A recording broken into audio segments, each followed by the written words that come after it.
Olá, sejam bem-vindos a esse espaço de conversa, de reflexão, sempre por foco o fortalecimento das competências de liderança. Liderar é muito necessário para quem quer empreender. Você pode empreender como um autônomo, como alguém na sua banca de revista, na sua, pequena confecção, não importa. Se você quer expandir pouco que seja, mesmo que seja via digital, mas você vai ter um time. Você ter mais uma pessoa, você ter você e quer atender o cliente, é importante várias competências de liderança. Porque a liderança é a capacidade, a arte de exercer uma certa influência, de envolver as pessoas na busca dos seus objetivos, que para elas também vão representar ganhos. E aí, essas conversas aqui, eu tenho me inspirado nas lives que eu tenho conduzido toda quinta-feira, 20 horas no meu Instagram. E nas conversas vêm alguns padrões que são já reconhecidos em pesquisas. Então a gente não precisa ficar na dúvida, certo comportamento é importante? Tenho que cuidar com isso? Porque já tem um arcabouço, muita pesquisa apontando em determinadas direções. Então eu tenho trazido para ressaltar a vocês algumas reflexões sobre padrões que se repetem e que são importantes, sim, a gente procurar fazer esse comportamento do nosso jeito, mas nessa direção. Então, existe uma direção, existe um conjunto de comportamentos, de características vinculadas aos nossos comportamentos que levam a resultados melhores. Seminários como o Empretec, que eu sou facilitadora desde 2002, são fruto de pesquisas como essa, mas há outros vinculados à liderança, há várias pesquisas. Então a gente pode estar juntando essas duas coisas, liderança e empreendedorismo, e vendo o que a gente pode aprender ou refletir a partir dessas conversas. Vamos lá então. Nossa conversa, o foco aqui é empreender para ser sua melhor versão. E esse título já traz um recado relevante. Gente, empreender é mergulhar numa jornada de aprendizagem para primeiro você se tornar uma pessoa melhor. Como assim, Mônica? Eu já sei fazer as coisas que eu gosto, eu quero vender biquíni, porque eu faço muito bem, eu quero vender artesanato, eu pinto, eu quero vender meus quadros, eu tenho já uma equipe e eu faço pequenas reformas, e é isso que eu vendo. Se você quer manter sua clientela, né, e a gente tem que lembrar assim, né? Nossa clientela envelhece e a gente daqui a pouco está atendendo os filhos deles, netos deles, quem tem oficina, quem tem restaurante, quem tem. Vocês já passaram por isso, já viram isso. Então, só de estar chegando gerações novas, nós, como empreendedores, temos que estar aprendendo.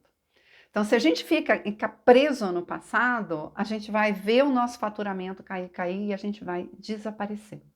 Porque a gente perdeu o bonde, porque a gente não sabe mais a conexão.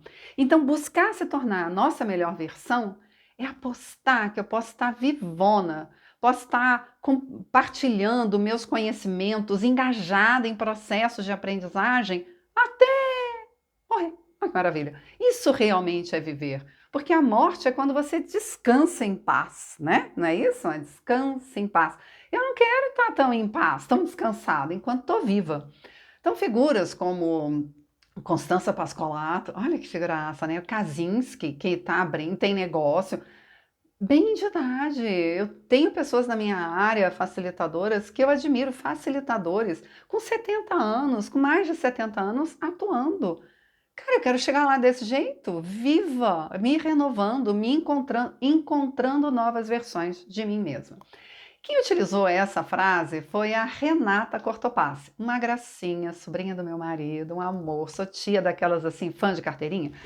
E aí a Renata, que tem o estúdio Renata de arquitetura, ela é arquiteta, design de interiores, proprietária do estúdio Renata Cortopassi, onde são desenvolvidos projetos instagramáveis para empresas voltadas para a experiência do cliente. Olha que fera, o foco na sua, desde o seu ambiente, já na experiência do cliente, com o objetivo de aumentar o marketing orgânico do local e a fidelização dos clientes. Um ótimo objetivo aí, tem algumas partes até que poderiam sair missão dela, né, do próprio escritório, mas isso é para uma outra conversa. Nossa conversa com a Renata foi muito bacana porque ela trouxe, sim, que ela é de uma família empreendedora. Essa família tem empresas já. E aí ela se viu, né, nessa família de empresários, ela sendo arquiteta, ter uma pressão dos pais, porque afinal, arquitetura, engenharia tão próximo, vamos ficar junto. Mas ela mesma tinha tem um super orgulho da trajetória do pai, dessa mescla do pai e da mãe que forjam uma empresa de engenharia que ela admira. Ela falou: eu quero esse caminho, eu quero também ter esse espaço de aprendizagem.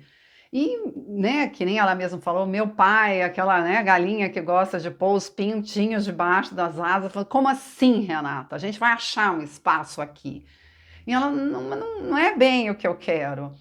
E o bacana que eu acho, apesar da sua pouca idade, ela conseguiu muito bem transmitir esse anseio dela. Eu não quero romper com a família, eu quero achar um espaço meu. Eu admiro vocês e eu quero ter essa mesma trajetória. Então, ó, mover-se pela paixão e mais liberdade, e isso estava puxando para um lado. Para o outro lado, mais riscos e menos suporte. A Renata teria que fazer uma escolha. E o pai dela teve momentos que ela falou na nossa conversa, veja lá depois, puxa vida, eu fiquei endividada. E meu pai falou: bem, você escolheu esse caminho, aguenta firme, porque é isso mesmo, você vai ter que fortalecer suas pernas. A sua dívida é sua, não minha. E ela falou: cara, foi a melhor coisa que meu pai fez para mim. Eu sei que se desse tudo errado, ele estava lá. Olha que legal, e claro que uma parte dessa conversa veio por meio da mãe dela, que também é uma super galinha que protege seus filhos. Mas proteger, pessoal, não dá, principalmente a gente como empresário, olhar nossos filhos e ficar constantemente colocando debaixo das asas. E não é fácil isso, é um caminho. E tem várias formas da gente fazer isso. Tem formas que são assim, claras, como aconteceu com o pai da Renata e a Renata. Tem outras que eles vão moldando esse caminho. O importante é a gente ter consciência que não somos maus pais quando a gente tensiona um pouco mais por resultado. Eu lembro muito um comentário de um empresário falando: eu tanto defendi meus filhos, eu matava um leão por dia e nunca deixei que eles enfrentassem um gatinho. Quando eles tiveram que assumir a empresa, eu tive que voltar a trabalhar, porque o faturamento só foi caindo.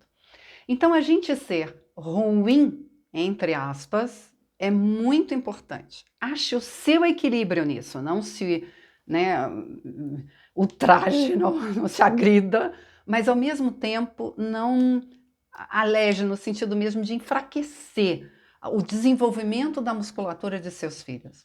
E a Renata falou que isso foi um divisor de águas. Ela foi lá, rezou, então ela encontrou sua fonte de energia na espiritualidade. Tem pessoas que encontram em outros lugares. Já vi gente encontrando isso em esportes, academia, terapia. Não importa. O importante é que a trajetória do empreender ela é repleta de desafios. Sabe, altos e baixos, mesmo porque não importa o seu setor. Se é artesanato, se é automobilístico, se você está no setor de hotelaria, se você está no setor de serviços, treinamento, salão de beleza, tudo tem altos e baixos, tudo tem ciclos. Então é importante a gente ter a nossa fonte. E a Renata encontrou essa fonte, e é importante a gente descobrir ou reforçar qual é a minha fonte, e ela começou então a dar a volta por cima, conseguiu, né, fechou alguns contratos, e aí as coisas começaram a andar, e ela vem só nessa trajetória. Para eu empreender e achar a minha melhor versão, eu tenho que ver nos erros aprendizados. Querer errar diferente deve ser o meu compromisso. Então, se eu não entendo que eu vou acertar e errar, eu me cobro de um jeito que eu vou sucumbir. Então, o pacto tem que ser: vou errar de forma diferente. Tudo bem, qual foi o aprendizado? O que eu vou ficar olhando? E normalmente o nosso olhar acaba trazendo mais para algo que a gente pouco considera, muitas vezes no início da nossa jornada: planejamento. Fazer pequenos testes, né? Hoje a gente fala de MVP, mas são esses pequenos testes. Tenha seu produto, teste alguma coisa, pergunte para as pessoas, encontre clientes, vá atrás, refine, refine, refine. Essa ideia é extremamente importante para nós. Fazer boas perguntas, ao invés de achar que a gente tem que trazer todas as respostas. Não, a gente não tem as respostas e que bom, porque isso significa que a gente continua aberto. Ser a nossa versão é a gente direto estar lidando com o nosso ego, que teima em dizer que a gente já tem as respostas, que a gente já sabe, que é esse o caminho, que é claro que é não sei. E a gente tem que o tempo todo desenvolver em nós mesmos um observador. Uma consciência que olha para a gente e fala, como assim que eu sei todos os caminhos? Mas eu sei todas as respostas? Sério, né? E aí trazendo uma certa leveza, para que a gente possa lidar mais com erros, para que a gente possa abrir espaço para a participação dos outros e aí realmente errar um pouco diferente. Então, um dos nossos conflitos é exatamente isso. A nossa melhor versão vem de erros e acertos. Vem da gente estar se lapidando como ser. Acreditar que eu não vim pronta, né? E é comum, eu não sei vocês, mas eu com 20 e poucos anos achava já que, entendeu, sei tudo, né? Isso é o ego, não é a minha melhor versão. O meu ego diz que eu sei tudo.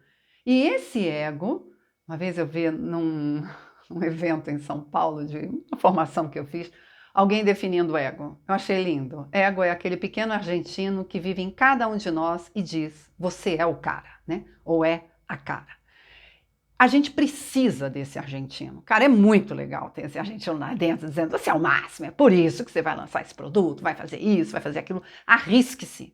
Esse argentino diz, se arrisca. Mas, ao mesmo tempo, se a gente vai muito nesse embalo, a gente caminha rápido demais para um abismo de tantos erros. Eu preciso cultivar, né? Então, entender que, ok, eu tenho boas ideias, isso é bom, mas eu sou um aprendiz.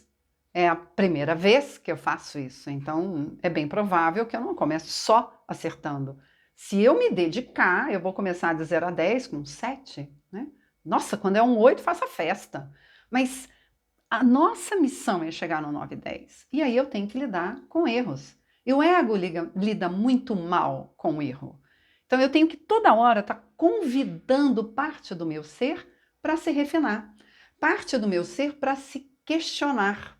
Principalmente agora, num ambiente de alta exposição, como a gente está vivendo, cultivar a humildade é cultivar a porta que me permita ter orgulho, né, dessa pessoa que eu quero me tornar. Né? Ser uma pessoa da qual me orgulhe é apostar num aprendiz, é apostar numa jornada que vai me permitir errar e acertar e cultivar o compromisso com o acerto, não com o erro. Né?